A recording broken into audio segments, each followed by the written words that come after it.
Today question பாருங்கள். ABC இந்த 3 பேரின் ஊதியங்களின் கூடுதல் 33,300 கொடுத்துருக்காங்க.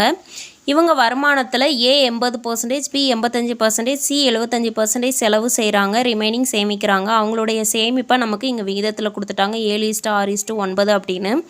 பியின் ஊதியம் என்ன அப்படின்னு கேட்குறாங்க. இப்போ நம்ம சேமிப்பு பர்சன்டேஜையும் சேமிப்பு விகிதத்தையும் ரிலேட் பண்ண போகிறோம்.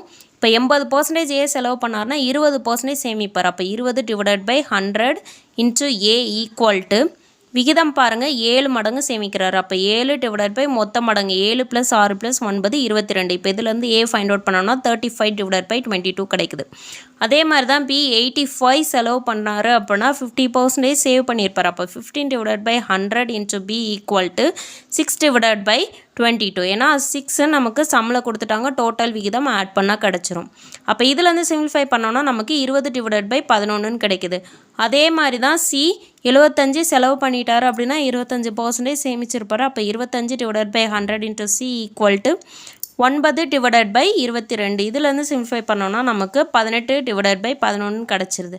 இப்போ நம்ம மொத்த விகிதம் ஃபைண்ட் அவுட் பண்ணணும். அப்போ என்ன பண்ணணும் அப்படின்னா டினாமினேட்டர் எல்லாத்தையும் ஈக்குவல் பண்ணுவோம். அப்போ இது ரெண்டுலையுமே நம்ம என்ன பண்ணுவோம், 2ஆல் மல்டிப்ளை பண்ணுவோம்.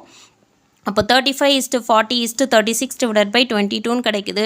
அப்போ டோட்டல் விகிதம் நமக்கு 111/25 கிடைக்குது. அப்போ இந்த 111 மடங்கு தான் நமக்கு 33,300. அப்போ பியின் ஊதியம் கேட்காங்க. அப்போ பி எவ்வளோ சேமிக்கிறார் பாருங்கள், 40 மடங்கு சேமிக்கிறார். அப்போ 40x இதை கிராஸ் மல்டிப்ளை பண்ணோன்னா நமக்கு ஆன்சர் கிடச்சிரும். 33,300/111 இன்ட்டு 40 ஈக்குவல் டு எக்ஸ் அடித்து கொடுத்தோம்னா நமக்கு 12,000 கிடைக்குது. ஸோ ஆப்ஷன் டி தான் கரெக்டான ஆன்சர். தேங்க்யூ.